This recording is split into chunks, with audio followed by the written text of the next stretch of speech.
This is the Level Up Podcast. I'm Taylor Petrinovich. And I'm Kelly Gilster of 618 Studios.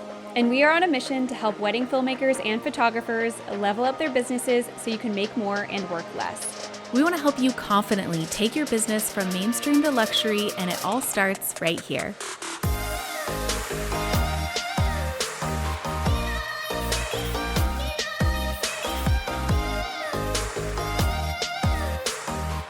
Hey friends, and welcome to another episode of the Level Up Podcast. I'm your host, Taylor Petrinovich, and I am joining you today solo. It's just going to be me and you, so whether you are driving to a wedding, picking up around the house, or on a walk, I'm excited for this conversation. Today, we're going to be talking about something that is on a lot of photographers, filmmakers, and even wedding planners' minds, and it is kind of the concept of that first wedding that seems to be the one that springboards you into the next level. Whether you are in a little bit more of the budget or mainstream market, in the mid-level or lovely market, or in the luxury market, no matter where you are right now, there was probably one wedding that you did that helped you get to that level. And because our podcast is really dedicated to helping wedding industry creatives get to that luxury level, I wanted to share some of my thoughts and insights and some of my story in that very first wedding that I can really look back and identify that in a very powerful way. It made a big impact on my career and my growth. So if you've been tuning into this podcast for a while, you probably know how much Kelly and I love to talk about branding, Instagram, relationships, curating your portfolio, and all of those amazing things that goes into every single wedding industry creative's business that really allows them to grow and succeed. And the one thing that we don't have control over is that opportunity that comes knocking. About 9 months ago, we had Austin Trenholm on the podcast. If you haven't had a chance to listen to his episode, which was all about luck and what luck really is, you should definitely go back and listen to it or even re-listen to it. I think it was a really good one. But essentially, we talk about the idea that luck is when preparedness meets opportunity. And there are so many times when potential opportunities may arise and simply go away because we were not prepared to rise to that level. So if you think about it with me for a second, how many times are potential clients, wedding planners, or other people who could bring an opportunity to you landing on your website, on your Instagram, or even talking about you in rooms where opportunities may arise? And if your brand, if your portfolio, if your presence is not up to par with what they are looking for, they will simply look elsewhere. But if you've put in all of the hard work in getting your brand to a place where you feel really confident in it, in a place where you want to grow, if your portfolio is curated and your Instagram is really heavily aligned, then when those opportunities arise, they may just result in an incredible opportunity and booking for you that can really springboard your career. And if we're being really honest, all it really takes is one special wedding, one that just stands out against the rest in your portfolio to get you to that next level. And now, of course, in the meantime, filling that gap with editorials, styled shoots, or going out and creating your own content is great. Nothing quite compares to a real wedding. And whether you are really looking just to get into that lovely level where, the budgets are starting to grow, or you're trying to really springboard into the luxury market, there's going to be a career-defining wedding that you book. And that we can help prepare you to really knock out of the park so that you can get the most out of it. So I kind of wanted to share a few things where you can really make sure your business is in the right place. So when those opportunities do arise, you can book them. You can book those weddings instead of those people clicking off your website and looking elsewhere. And then I want to share about my story and really, I think, looking back over the last 8 years, the two weddings that I can identify that really kind of put me on the map and helped me enter the luxury space. So obviously, one of the best ways to really scale your business and get the best weddings booked is through referrals from wedding planners. And one thing that we hear a lot of photographers and filmmakers frustrated by is that a lot of wedding planners seem to already have like their people, right? They have the photographers and the filmmakers that they work with time and again, and they seem to be the tried and true ones that they really just stick to. And it makes a lot of sense if you think about it, especially when they are planning these really high level, high budget events. The risk is so much greater. And although your work may be beautiful, if they haven't had the opportunity to work with you, they really can't risk that event at that level with hundreds of $1,000s or even millions of dollars of budget riding on it, right? They need to really be sure that you're going to do a really great job of executing. You're going to be a really positive and polished presence on the wedding day and offer a great experience, in addition to the imagery that you are producing for them and for the client. So, a lot of times, wedding planners will bring on new photographers and filmmakers for the weddings that may be a little bit lower on their totem pole, a little bit lower, caliber events. And we can all relate. We all have weddings every single year that are kind of the shining stars of our calendar in terms of how incredible the event is when it comes to the budget allocated, the design, the decor, the chemistry between the couple, the fashion, all of these things, even the location. And then we have the ones that are maybe slightly more run of the mill, right? We maybe are booking those ones just to fill a calendar date and we're slightly less excited about it. Well, wedding planners have those events too. They have the ones that are their shining stars of the season and the ones that are slightly more run of the mill. And when the risk is lower and maybe when the budget is lower, that's a great time for them to be bringing on new photographers and filmmakers, new talent to kind of test out and get a feel for how it is to work with them, right? And so a lot of photographers and filmmakers will really discount this opportunity for what it is. And I actually had a wedding last year where the clients booked me for, I want to say maybe like $8,500, right? So I start at 13.5, or I started at 13.5 last year. And so that's almost like half of what my normal price is. But this year I have a wedding for $25,000 with that planner, right? So she kind of tested me out. And then once it was executed great, now I have another one with her at a higher caliber. So those kinds of opportunities are very, very common for both filmmakers and photographers alike. And I will say, filmmakers, we have a slight leg up when it comes to this compared to photographers, because unfortunately, or maybe fortunately for us, actually, I don't know. I guess it depends on how you look at it.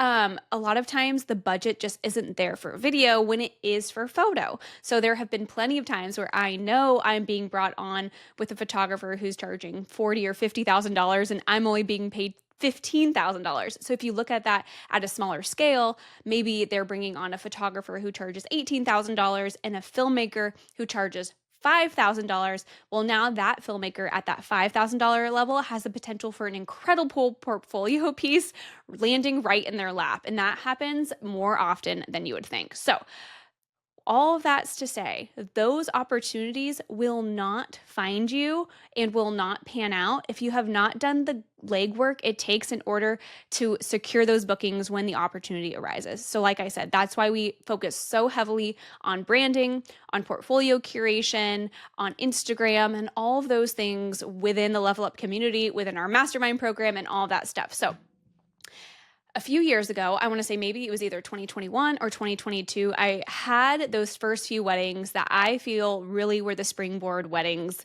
for me personally, for my Taylor Petrinovich brand.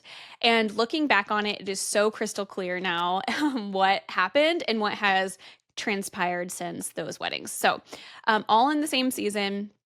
I want to say about 6 to 9 months before the wedding date, I had booked this wedding.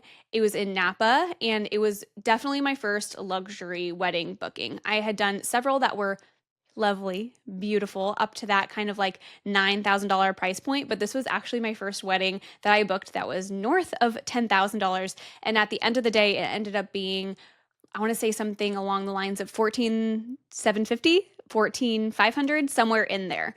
And what the coverage was for that was a full, I think, 9 or 10 hour wedding day, and then a full day of the day before, which began with a bridal luncheon into a rehearsal dinner, straight into a welcome party, and then that was it. So I think it was like 6 hours of coverage on that Friday. And I didn't understand the caliber of that event until maybe 30 days out, when I started getting the design deck back from the planner and started being in contact with them a little bit more and finding more about the caliber and the details of the wedding. And then it truly stuck with me like, okay, this is one that's going to be crazy. But in the meantime, so after I'd already booked that wedding, it was in August. That June, so that wedding was already secured. It was already booked.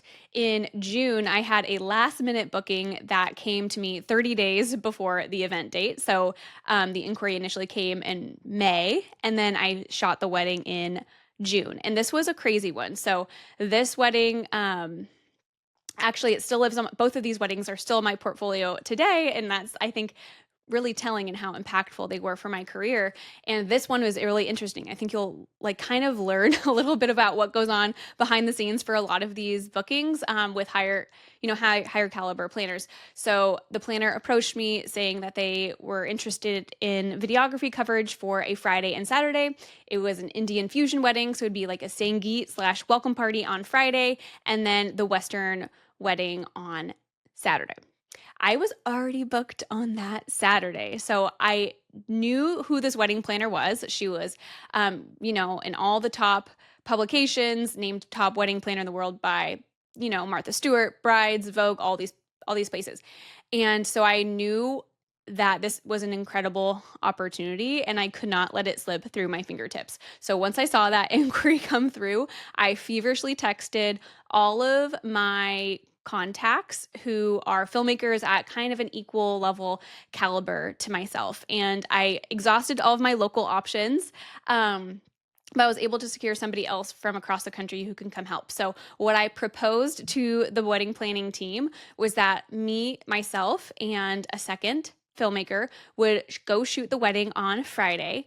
And then I would have a team, an associate team, shoot on my behalf on Saturday. And so I was very clear from the beginning that I was unavailable on that Saturday, but I could be there Friday, and then a trusted team would be there Saturday. And I went back with an original quote. I want to say I probably quoted like 16,000 or something for that. And they came back to me saying the budget was $8,500. And I'm doing the math in my head and realizing that from flying out 2 different filmmakers to the location and paying for 3 team members on Saturday, I was basically going to break even on this wedding. I wasn't going to make any money. And that was totally okay.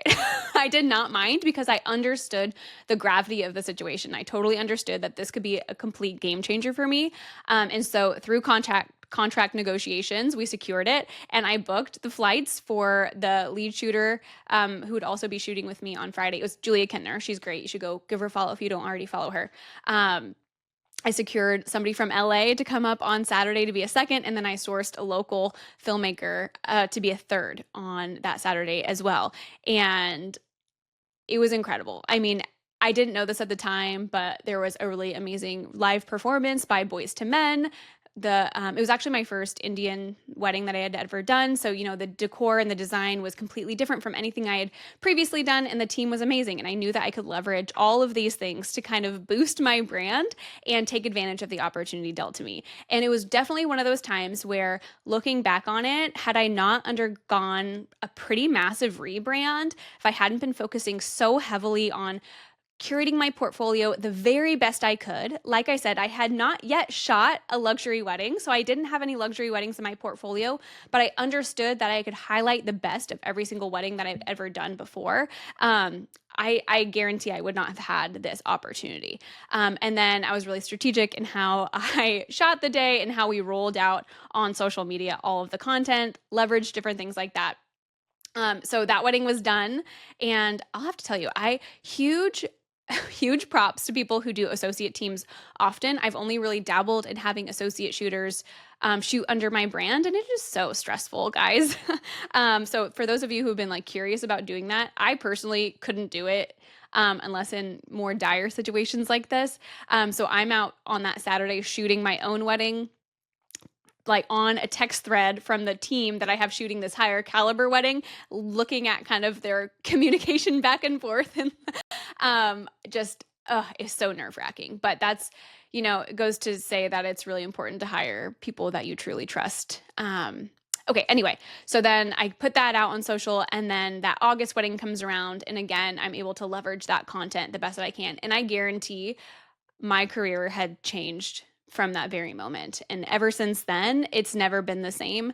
The kinds of clients that I now attract, the wedding planners that I attract, and I would say essentially the nod to me being like quote unquote legitimate is there just from these 2 weddings alone. And I have a feeling that even if I deleted the other weddings in my portfolio, these 2 weddings could still stand on their own to get me future bookings in 2025, 2026, and beyond. So it's so important for us to understand that it doesn't take a lot. It doesn't take a full wedding season booked out with the most ideal weddings to change your career. It really just takes 1 or 2. And I would like to kind of pose a question for you. Ask yourself, how many potential opportunities have been right around the corner where the person looking for a photographer or a filmmaker, just like you, have raised their hand to almost knock on your door, hypothetically, but have lowered their hand because when they dig deeper into your brand or when they dig deeper into your Instagram, you're just really not quite ready for that opportunity. And then once you go through those things in your business, once you go through those changes, you work on those things internally within your brand and your business, the opportunities seem to be endless once you do those things. So I really wanted this to just kind of be encouraging to you if you have been working towards your goals, if you've been maybe discouraged about the other people, that you follow on Instagram getting all the amazing weddings. I just want this to be a little bit of a light at the end of the tunnel, that it really just takes 1 wedding to change things for you. And if you are doing everything that you need to be doing, if you're laying the groundwork, if you're doing all that internal work on your finding who your ideal client is, really refining your brand. And I don't just mean like dragging things around your website all willy-nilly. I mean like really refining your brand, refining your processes, your communication, your client experience, all of those things. If you're tightening them all up, working towards getting 10 to 15% better day after day, the opportunities will come. So that's my story. Those are the 2 weddings that I can really define as being career-changing moments for me. And I would love to hear from you if you are on the path to growing your business, if you are, also growth-minded and you can kind of identify a wedding that you have shot in the past, maybe it's the past 6 months or it was years ago, but you can kind of look at it and identify as that one changed the game for me. I would absolutely love to hear from you. Shoot us a DM over on Instagram. I think it's just so encouraging for others to hear the one that changed everything, because really when you think about it, it all boils down to just a single wedding being able to change your career, which will change your life. Thank you for joining us in today's conversation. Please help us reach more filmmakers and photographers like you by taking a screenshot and sharing it to social media. And don't forget to tag us at The Level Up Co. And join us again next week, same time, same place, as we continue to level up the industry together.